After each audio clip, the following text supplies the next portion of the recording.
호세아는 잘 아시다시피 선지서입니다. 근데 선지서는 대체적으로 하나님께서 백성에게 전하는 말씀을 기록한 것이 대부분이죠. 아니면은 간혹 선지자가 백성들에게 자기의 의견을 말하는 것으로 구성됩니다. 특히 대선지서에서는 선지자가 자기의 의견을 많이 백성들에게 이야기하기도 합니다. 그래서 선지서에서의 주어는 주로 백성 아니면 너희, 내가 또는 하나님께서라는 표현이 거의 대부분 나오게 됩니다. 근데 오늘 말씀 중에 1절에서 3절까지는 특이하게도 말하는 주어 관점이 우리라고 표현을 합니다.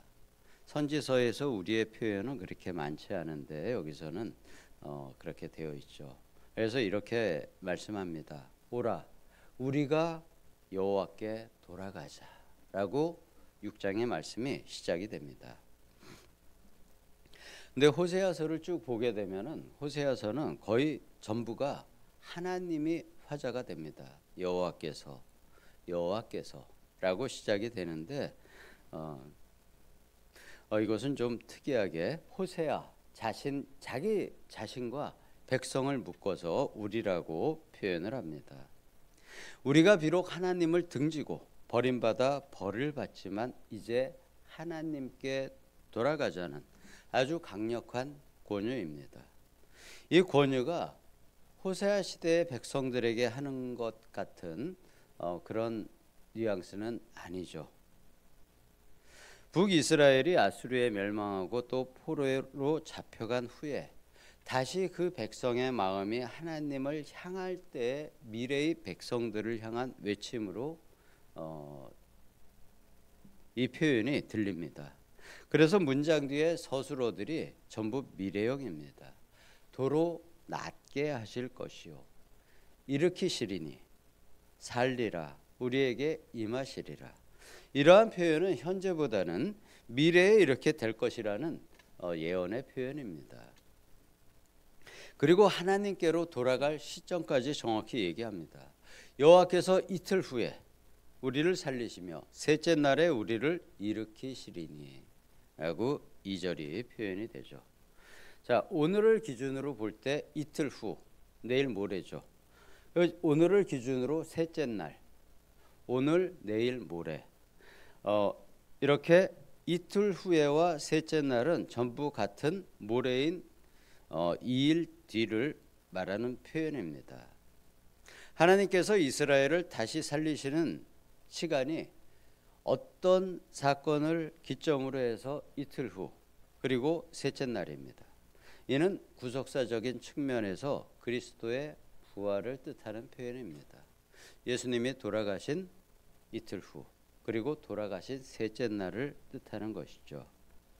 하나님께서 이스라엘을 영적으로 이렇게 다시 살리시는 날이 예수님께서 부활하시는 날이라는 것입니다. 그리고 문장이 이렇게 이어집니다. 셋째 날에 우리를 일으키시나니 우리가 그의 앞에서 살리라.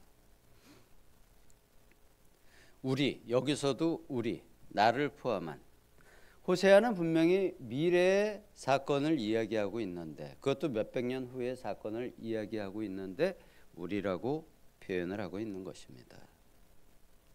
이렇게 예수님께서 부활하시는 날에는 예수님만이 아닌 예수님을 믿는 모든 사람이 함께 영적으로 부활할 것입니다. 그래서 3절에서 이렇게 이어집니다. 그러므로 우리가 여호와를 알자. 힘써 여호와를 알자. 그의 나타나심은 새벽빛같이 어김없나니. 그리고 마지막에 우리에게 임하시리라. 여기에서 말하는 알자라는 것은 안다는 것도 여러 가지 의미가 있는데요.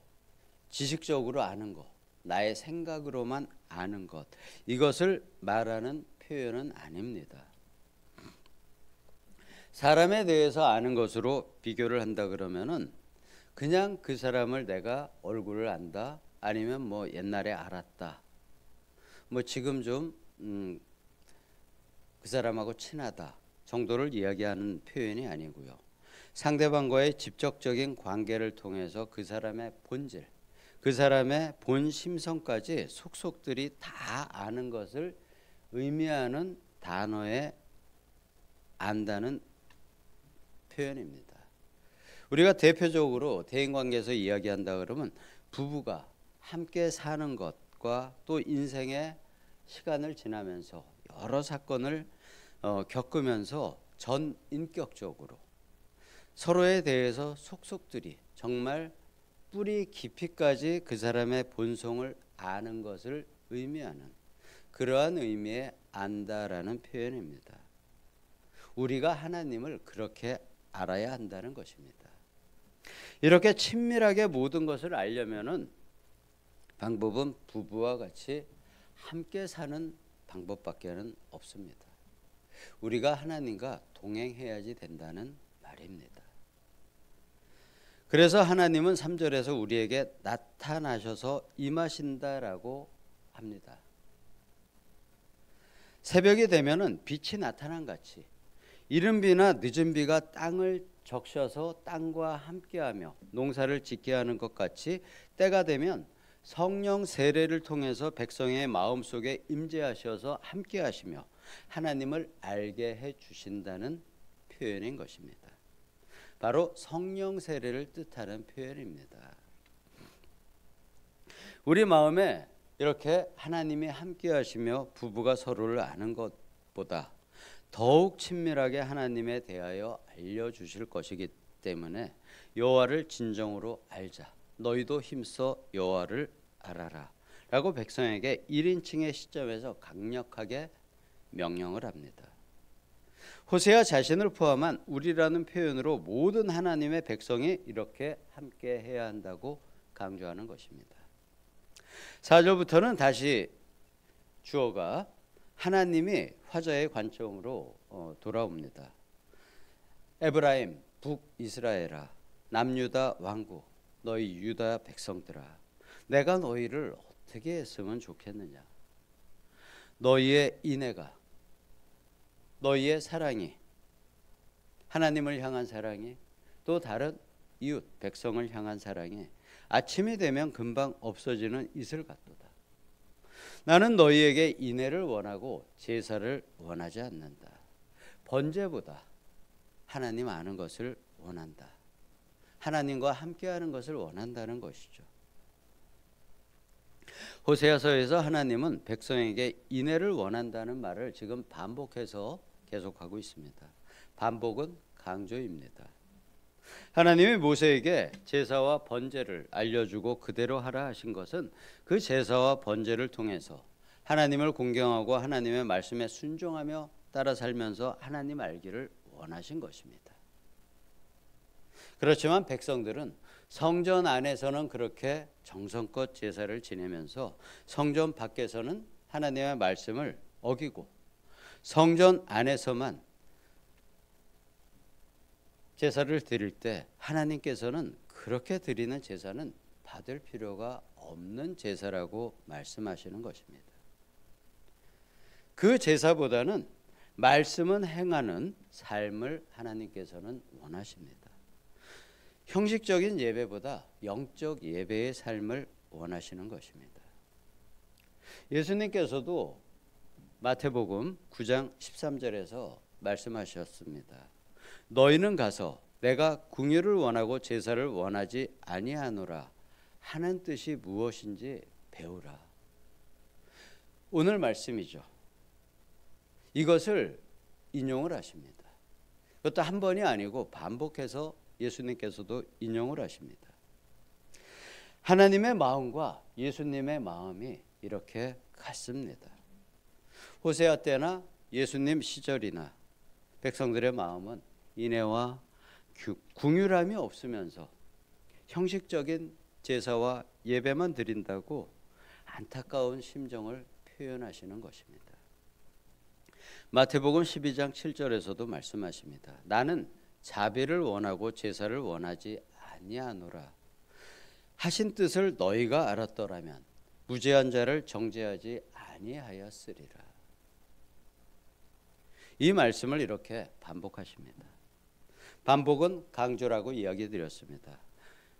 예수님께서 말씀하시는 거죠. 너희가 정말 이것은 지켜야 된다고 하시는 것입니다. 예수님이 당시 백성에게 하신 말씀은 역시 현대를 살아가는 우리에게도 적용이 되는 말씀입니다. 그렇지 않다면 우리가 예수님의 말씀을 보고 감동받고 그것을 지킬 필요가 없겠죠.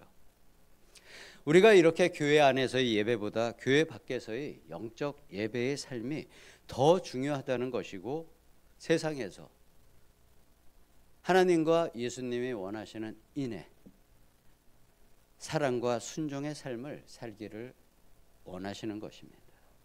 성령 하나님과 동행하면서 하나님을 깊이 알고 하나님의 나라와 뜻을 먼저 구해야 합니다. 나머지 모든 것은 우리에게 더해 주신다는 약속의 말씀을 주셨고 또 말씀대로 이루어집니다. 우리는 그것을 믿음으로 지켜 나가야 합니다. 또 말씀하십니다. 첫사람 아담은 안타깝게도 최초의 언약을 파기하였다.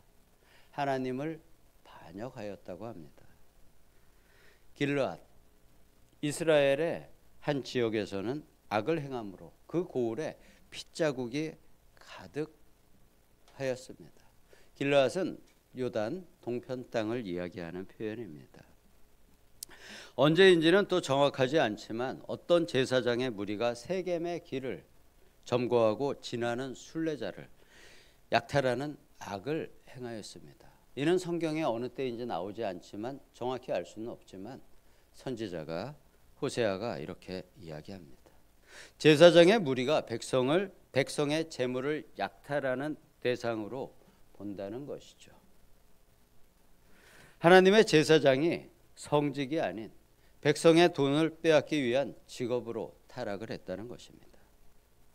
11절에서 하나님은 북이스라엘만이 아닌 남유다 역시 추수하기 위한 심판의 시간을 잡아두셨다고 합니다.